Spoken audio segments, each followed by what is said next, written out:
عربی سیکھنے اور اسلامک لیکچر کو دیکھنے کے لیے ہمارے چینل کو سبسکرائب کریں اور ساتھ ہی بیل کے آئیکن کو پریس کریں تاکہ ہماری تمام نئی آنے والی ویڈیوز کا نوٹیفیکیشن آپ تک بآسانی پہنچ جائے۔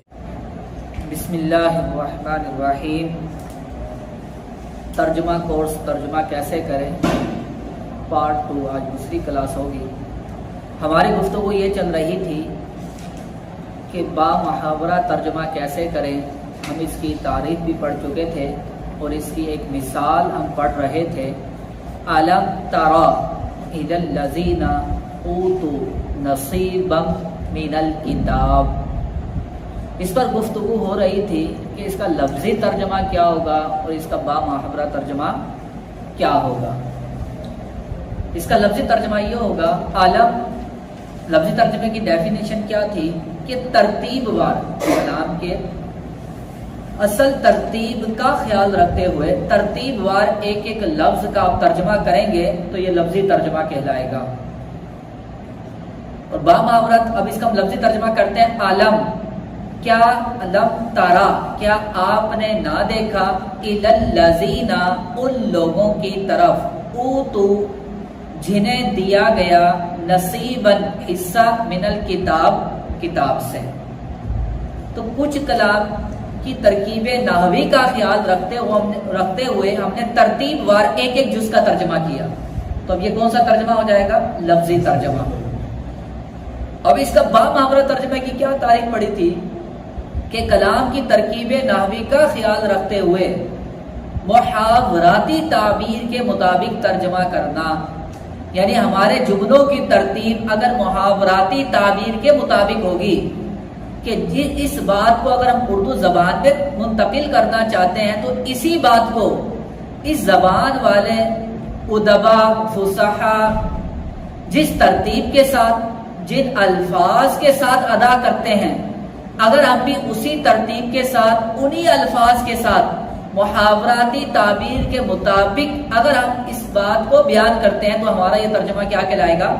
با محاورہ ترجمہ کہلائے گا، ادبی ترجمہ کہلائے گا، فصیح و بلیغ ترجمہ کہلائے گا۔ اب دیکھتے ہیں اب اس کا با محاورہ ترجمہ کیا ہوگا۔ الم تری الی الذین اوتوا نصیبا من الکتاب، کہ آپ نے ان لوگوں کو نہ دیکھا جنہیں کتاب کا کچھ حصہ دیا گیا۔ ایک یہ بھی با محاورہ ترجمہ ہو سکتا ہے، اور یہ بھی ہو سکتا ہے کہ آپ نے ان لوگوں کو نہ دیکھا جنہیں کتاب میں سے حصہ دیا گیا، جنہیں کتاب کا کچھ حصہ ملا، جنہیں کتاب کا کچھ حصہ دیا گیا۔ تو اب غور کرے ہر بندہ کہ یہی اور محاوراتی تعبیر اور زیادہ کتنی خوبصورت ہو سکتی ہے۔ صرف ایک ہی محاوراتی تعبیر نہیں ہو سکتی، بندہ اور غور کرے اور زیادہ خوبصورت الفاظ کیا ہو سکتے ہیں، اور زیادہ اس کی خوبصورت ترتیب کیا ہو سکتی ہے، اور زیادہ الفاظ کی تقدیم و تاخیر اگر میں کروں یہ بات اور زیادہ واضح ہو جائے گی، آسان ہو جائے گی، جملوں کی ترتیب خوبصورت ہو جائے گی۔ جتنا آپ اس پر غور کریں گے تو اتنا ہی آپ کا یہ با محاورہ ادبی اور فصیح و بلیغ ترجمہ کہلائے گا۔ اس کے بعد تیسری قسم ہے مفہومی ترجمہ۔ اس کی کیا تعریف ہے؟ اچھا، مفہومی ترجمے میں اصل عبارت کے مفہوم سے غرض ہوتی ہے، متکلم کی اصل مراد سے غرض ہوتی ہے۔ اس کی تعریف یوں ہو سکتی ہے کہ اصل عبارت کے مرکزی خیال کو سامنے رکھتے ہوئے، اصل عبارت کے بیسک پوائنٹ کو سامنے رکھتے ہوئے، اصل عبارت کے مفہوم کو، معنی کا خلاصہ آسان الفاظ میں بیان کرنا، یہ مفہومی ترجمہ کہلائے گا۔ اور مفہومی ترجمہ کرنے والا کی غرض یہ ہوتی ہے کہ وہ صرف اصل عبارت کا مفہوم، اصل عبارت کے بیسک پوائنٹ کو بیان کر دے، جس سے ہمیں اصل متکلم کی مراد سمجھ میں آ جائے، جس سے متکلم کی اصل مراد واضح ہو جائے کہ وہ کہنا کیا چاہتا ہے۔ بیسک پوائنٹ جو ہے وہ جو کہنا چاہتے ہیں نا، بس وہ ہمیں سمجھ میں آ جائے، اور اسی بیسک پوائنٹ ہی کو بیان کرنا یہ مفہومی ترجمہ کہلاتا ہے۔ اب اس کی مثال اب یہ دیکھیں، حدیث پاک ہے کہ ارجع فصلی فَإِنَّكَ لَمْ تُصَلِّ۔ سب سے پہلے ہم اس کا لفظی ترجمہ کرتے ہیں، ارجع، تم واپس جاؤ،